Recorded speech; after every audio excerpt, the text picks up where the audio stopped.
El acto formal terminó a las 6 de la tarde cuando se despidieron los invitados de honor. El buque se fue con las luces encendidas y dejando un reguero de valses de pianola, y por un instante quedamos a la deriva sobre un abismo de incertidumbre, hasta que volvimos a reconocernos unos a otros y nos hundimos en el manglar de la parranda. Los recién casados aparecieron poco después en el automóvil descubierto, abriéndose paso a duras penas en el tumulto.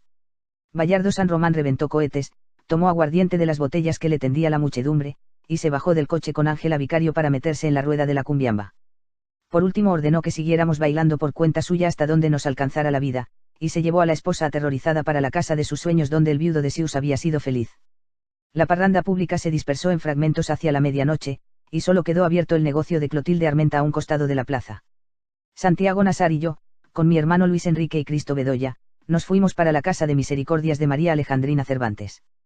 Por allí pasaron entre muchos otros los hermanos Vicario, y estuvieron bebiendo con nosotros y cantando con Santiago Nasar 5 horas antes de matarlo. Debían quedar aún algunos rescoldos desperdigados de la fiesta original, pues de todos lados nos llegaban ráfagas de música. Y pleitos remotos, y nos siguieron llegando, cada vez más tristes, hasta muy poco antes de que bramara el buque del obispo. Pura Vicario le contó a mi madre que se había acostado a las 11 de la noche después de que las hijas mayores la ayudaron a poner un poco de orden en los estragos de la boda. Como a las 10, cuando todavía quedaban algunos borrachos cantando en el patio, Ángela Vicario había mandado a pedir una maletita de cosas personales que estaba en el ropero de su dormitorio, y ella quiso mandarle también una maleta con ropa de diario, pero el recadero estaba deprisa. Se había dormido a fondo cuando tocaron a la puerta. Fueron 3 toques muy despacio, le contó a mi madre, pero tenían esa cosa rara de las malas noticias. Le contó que había abierto la puerta sin encender la luz para no despertar a nadie, y vio a Bayardo San Román en el resplandor del farol público, con la camisa de seda sin abotonar y los pantalones de fantasía sostenidos con tirantes elásticos. Tenía ese color verde de los sueños, le dijo Pura Vicario a mi madre. Ángela Vicario estaba en la sombra, de modo que solo la vio cuando Bayardo San Román la agarró por el brazo y la puso en la luz. Llevaba el traje de raso en piltrafas y estaba envuelta con una toalla hasta la cintura. Pura Vicario creyó que se habían desbarrancado con el automóvil y estaban muertos en el fondo del precipicio. Ave María Purísima, dijo aterrada. Contesten si todavía son de este mundo.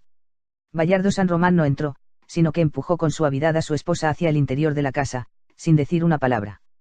Después besó a Pura Vicario en la mejilla y le habló con una voz de muy hondo desaliento pero con mucha ternura. Gracias por todo, madre, le dijo. Usted es una santa. Solo Pura Vicario supo lo que hizo en las 2 horas siguientes, y se fue a la muerte con su secreto. Lo único que recuerdo es que me sostenía por el pelo con una mano y me golpeaba con la otra con tanta rabia que pensé que me iba a matar, me contó Ángela Vicario. Pero hasta eso lo hizo con tanto sigilo, que su marido y sus hijas mayores, dormidos en los otros cuartos, no se enteraron de nada hasta el amanecer cuando ya estaba consumado el desastre. Los gemelos volvieron a la casa un poco antes de las 3, llamados de urgencia por su madre. Encontraron a Ángela Vicario tumbada boca abajo en un sofá del comedor y con la cara macerada a golpes, pero había terminado de llorar. Ya no estaba asustada, me dijo. Al contrario, sentía como si por fin me hubiera quitado de encima la conduerma de la muerte, y lo único que quería era que todo terminara rápido para tirarme a dormir. Pedro Vicario, el más resuelto de los hermanos, la levantó en vilo por la cintura y la sentó en la mesa del comedor. Anda, niña, le dijo temblando de rabia, dinos quién fue. Ella se demoró apenas el tiempo necesario para decir el nombre. Lo buscó en las tinieblas, lo encontró a primera vista entre los tantos y tantos nombres confundibles de este mundo y del otro, y lo dejó clavado en la pared con su dardo certero, como a una mariposa sin albedrío cuya sentencia estaba escrita desde siempre. Santiago Nasar, dijo. El abogado sustentó la tesis del homicidio en legítima defensa del honor, que fue admitida por el Tribunal de Conciencia, y los gemelos declararon al final del juicio que hubieran vuelto a hacerlo 1000 veces por los mismos motivos. Fueron ellos quienes vislumbraron el recurso de la defensa desde que se rindieron ante su iglesia pocos minutos después del crimen. Irrumpieron jadeando en la casa cural, perseguidos de cerca por un grupo de árabes enardecidos, y pusieron los cuchillos con el acero limpio en la mesa del padre Amador.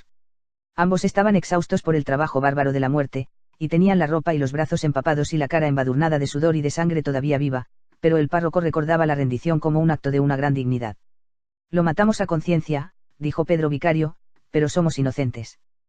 Tal vez ante Dios, dijo el padre Amador. Ante Dios y ante los hombres, dijo Pablo Vicario. Fue un asunto de honor. Más aún, en la reconstrucción de los hechos fingieron un encarnizamiento mucho más inclemente que el de la realidad, hasta el extremo de que fue necesario reparar con fondos públicos la puerta principal de la casa de Plácida Linero, que quedó desportillada a punta de cuchillo.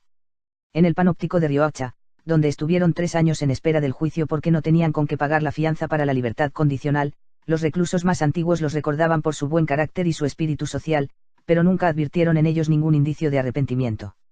Sin embargo, la realidad parecía ser que los hermanos Vicario no hicieron nada de lo que convenía para matar a Santiago Nassar de inmediato y sin espectáculo público, sino que hicieron mucho más de lo que era imaginable para que alguien les impidiera matarlo, y no lo consiguieron. Según me dijeron años después, habían empezado por buscarlo en la casa de María Alejandrina Cervantes, donde estuvieron con él hasta las 2. Este dato, como muchos otros, no fue registrado en el sumario. En realidad, Santiago Nassar ya no estaba ahí a la hora en que los gemelos dicen que fueron a buscarlo, pues habíamos salido a hacer una ronda de serenatas, pero en todo caso no era cierto que hubieran ido. Jamás habrían vuelto a salir de aquí, me dijo María Alejandrina Cervantes, y conociéndola también, nunca lo puse en duda. En cambio, lo fueron a esperar en la casa de Clotilde Armenta, por donde sabían que iba a pasar medio mundo menos Santiago Nassar. Era el único lugar abierto, declararon al instructor. Tarde o temprano tenía que salir por ahí, me dijeron a mí, después de que fueron absueltos.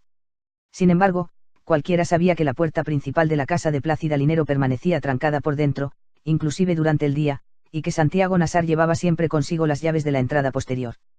Por allí entró de regreso a su casa, en efecto, cuando hacía más de una hora que los gemelos Vicario lo esperaban por el otro lado, y si después salió por la puerta de la plaza cuando iba a recibir al obispo fue por una razón tan imprevista que el mismo instructor del sumario no acabó de entenderla. Nunca hubo una muerte más anunciada. Después de que la hermana les reveló el nombre, los gemelos Vicario pasaron por el depósito de la pocilga, donde guardaban los útiles de sacrificio, y escogieron los 2 cuchillos mejores, uno de descuartizar, de 10 pulgadas de largo por 2,5 de ancho, y otro de limpiar, de 7 pulgadas de largo por 1,5 de ancho.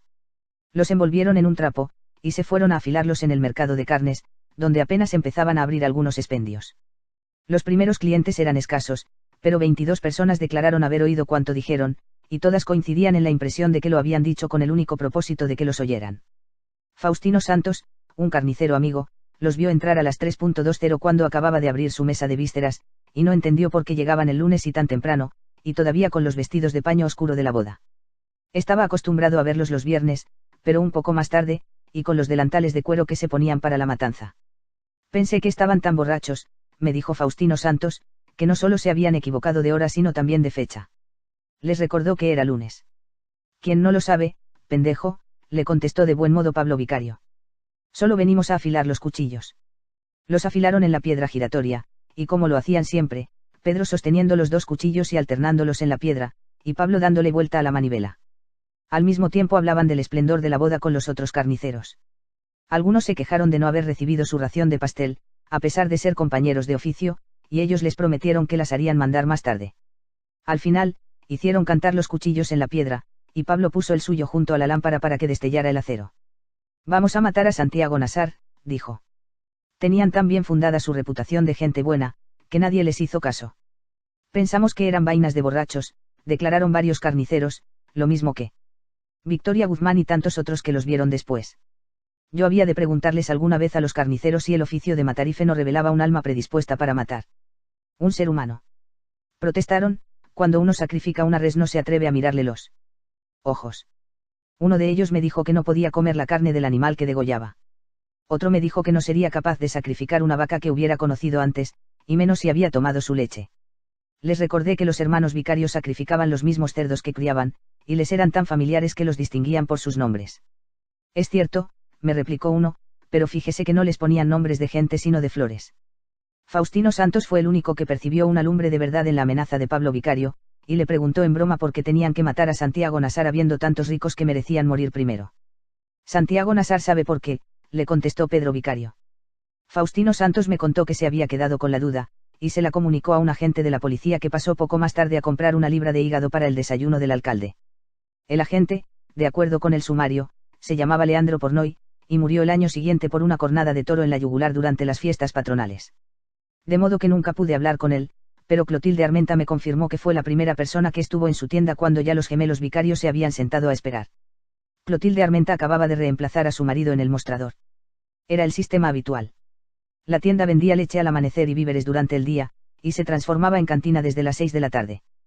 Clotilde Armenta la abría a las 3:12 de la madrugada. Su marido, el buen don Rogelio de la Flor, se hacía cargo de la cantina hasta la hora de cerrar. Pero aquella noche hubo tantos clientes descarriados de la boda, que se acostó pasadas las 3 sin haber cerrado, y ya Clotilde Armenta estaba levantada más temprano que de costumbre, porque quería terminar antes de que llegara el obispo. Los hermanos Vicario entraron a las 4:10. A esa hora solo se vendían cosas de comer, pero Clotilde Armenta les vendió una botella de aguardiente de caña, no solo por el aprecio que les tenía, sino también porque estaba muy agradecida por la porción de pastel de boda que le habían mandado. Se bebieron la botella entera con 2 largas tragantadas, pero siguieron impávidos. Estaban pasmados, me dijo Clotilde Armenta, y ya no podían levantar presión ni con petróleo de lámpara. Luego se quitaron las chaquetas de paño, las colgaron con mucho cuidado en el espaldar de las sillas, y pidieron otra botella. Tenían la camisa sucia de sudor seco y una barba del día anterior que les daba un aspecto montuno.